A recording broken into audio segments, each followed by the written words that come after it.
Hello friend, my name is Namrata Sahu and today's our topic is thermodynamics part 1 introduction portion।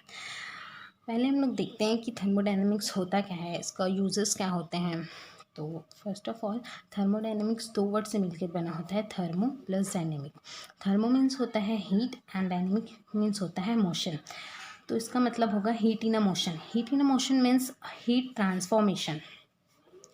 Heat transformation हम कह सकते हैं कि transformation of one form of heat into a different form of energy.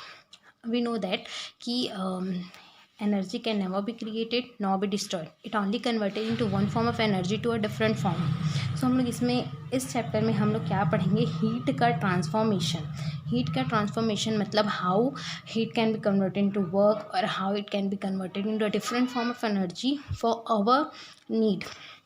ठीक है, तो इसका thermodynamics में आता है एक सिस्टम होता है, सिस्टम एंड सेकंड होता है सराउंडिंग।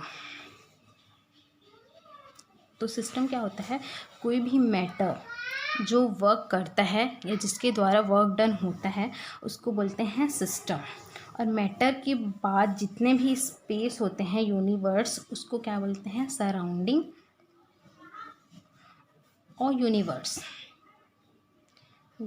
मतलब जो एक पर्टिकुलर स्पेसिफिक स्पेस और मैटर जिसमें वर्क डन होता है या जिसके द्वारा वर्क किया जाता है उसको सिस्टम बोलते हैं, और बाकी जो स्पेस है उसको सराउंडिंग बोलते हैं। फॉर एग्जांपल, अगर हम लोग केमिस्ट्री लैब में एक टेस्ट ट्यूब में एक केमिकल रिएक्शन करवा रहे हैं, ठीक है, तो जो केमिकल रिएक्शन जो हो रहा है, ये जो पर्टिकुलर टेस्ट ट्यूब है वो क्या होता है, सिस्टम है। ठीक है, इट्स अ सिस्टम।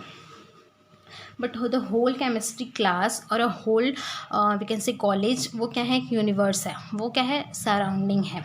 बट हम लोग जब हम देखते हैं कि जैसे कोई भी हीट एक्सचेंज, कोई भी मैटर एक्सचेंज होता है सिस्टम और सराउंडिंग के बीच में, तो सराउंडिंग का उसका कोई इफेक्ट नहीं हो पड़ता।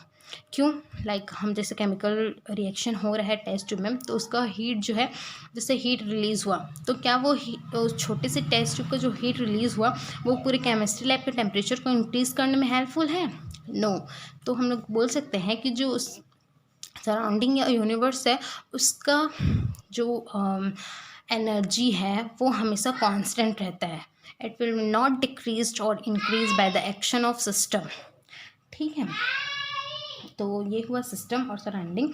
तो सिस्टम और सराउंडिंग के बीच में एक बाउंड होता है, लाइक यहाँ एक टेस्ट ट्यूब का जो वॉल है उसको हम लोग बाउंड्री बोल सकते हैं। ठीक है, बट समटाइम इट्स इमेजिनरी। अगर कोई भी ओपनली कोई भी रिएक्शन हो रहा है जिसमें कोई भी वो नहीं है, फिजिकल कोई भी वॉल नहीं है, तो वो एक इमेजिनरी वॉल उसमें हम लोग बना सकते हैं, मतलब उसको डिफ्रेंशिएट करने के लिए कि कौन सा सिस्टम है कौन सा सराउंडिंग है। देन अब हम आते हैं types of system. Types of system में फर्स्ट होता है ओपन सिस्टम,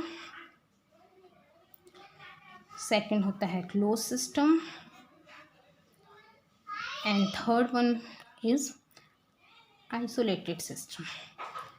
नाउ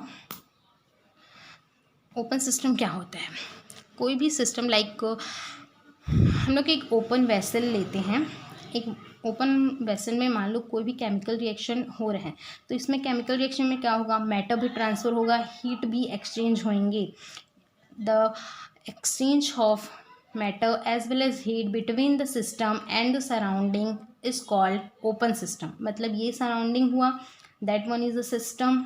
यहाँ पे मैटर भी एक्सचेंज हो रहा है, हीट भी एक्सचेंज हो रहा है, then it is a open system. For example हम डेली लाइफ का एक एग्जाम्पल लेते हैं, like tea, a cup of tea. अगर हम एक कप ऑफ टी को देखेंगे, मतलब एक चाय के प्याले को देखेंगे, तो देखते हैं कि चाय ठंडी होते रहती है। अगर हम लोग उसको थोड़ी देर के लिए रख देंगे तो वो ठंडी होएगी। तो उसमें क्या होता है, जो चाय का हीट है वो सराउंडिंग के साथ ट्रांसफ़र हो रहा है, जिसकी वजह से उसका टेम्परेचर डिक्रीज़ हो रहा है। और मैटर का एक्सचेंज, मैटर वेपर उठते रहता है चाय में, that is a form of water. तो इट्स अ मैटर, इसमें तो मैटर और मैटर और हीट दोनों एक्सचेंज होते रहते हैं। ठीक है, क्लोज सिस्टम। क्लोज सिस्टम में अपन देखेंगे कि अगर हम लोग एक क्लोज्ड वेसल ले लेते हैं, वहाँ एक केमिकल रिएक्शन हो रहा है, हीट का ट्रांसफ़र होता रहेगा, बट मैटर जो है यहाँ पे स्टॉप हो जाएंगे। लाइक हम लोग फिर से कप ऑफ टी का एग्जांपल लेते हैं। लाइक हम लोग टी को किसी उसमें एक क्लोज्ड वेसल में रख देते हैं, तो टी का क्या होगा, हीट एक्सचेंज होगा सराउंडिंग के साथ। टी का जो है हीट सराउंडिंग के साथ टेम्परेचर जो है इसका डिक्रीज़ होगा। बट मैटर जो वेपर है वो वाटर ड्रॉपलेट के फॉर्म में अंदर में ही रहेंगे, लेकिन मैटर का एक्सचेंज नहीं हो पा रहा है, वाटर तो अंदर ही आ जाएगा ना। तो सराउंडिंग के साथ मैटर का एक्सचेंज नहीं होता है, बट ओनली हीट का एक्सचेंज होता है। That is called close type of system. अब हम देखते हैं आइसोलेटेड का आप देख सकते हैं, एक थर्मस फ्लास्क आप इसका बेस्ट एग्जाम्पल है।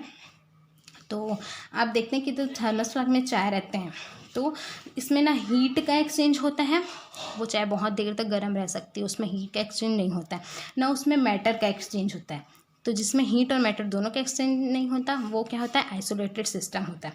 But for a specific time हम लोग उसको बोलेंगे कि 1 साल रखने के बाद भी उसमें ना हीट का कोई ट्रांसफॉर्मेशन नहीं होगा, वो चाय गर्म का गर्म रहेगा, तो इट्स नॉट पॉसिबल।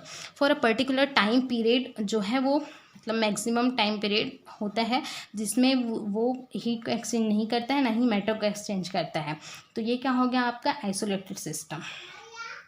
ठीक है, अब अपन नेक्स्ट पढ़ते हैं intensive and extensive property.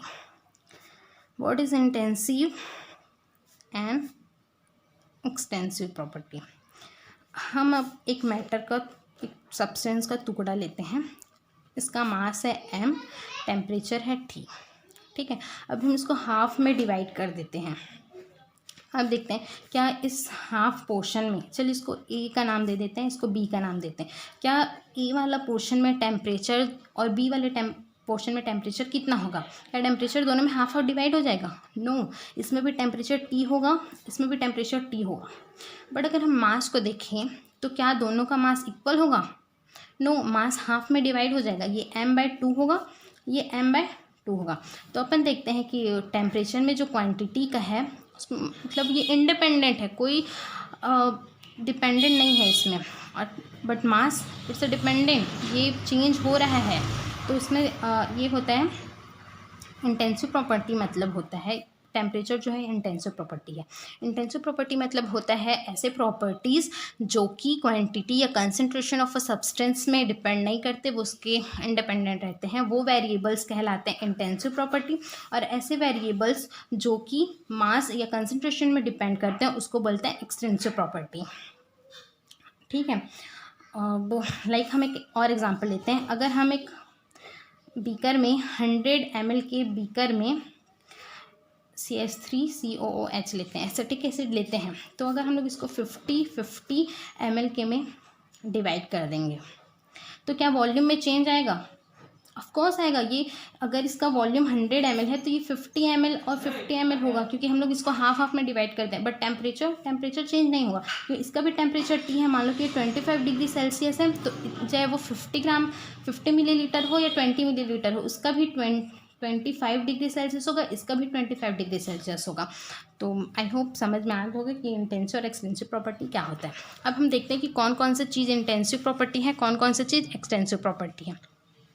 Mass, volume, number of moles, heat capacity, ये सब एक्सटेंसिव प्रॉपर्टी। एक्सटेंसिव प्रॉपर्टी हम लोग हीट कैपेसिटी को कैसे बोल सकते हैं?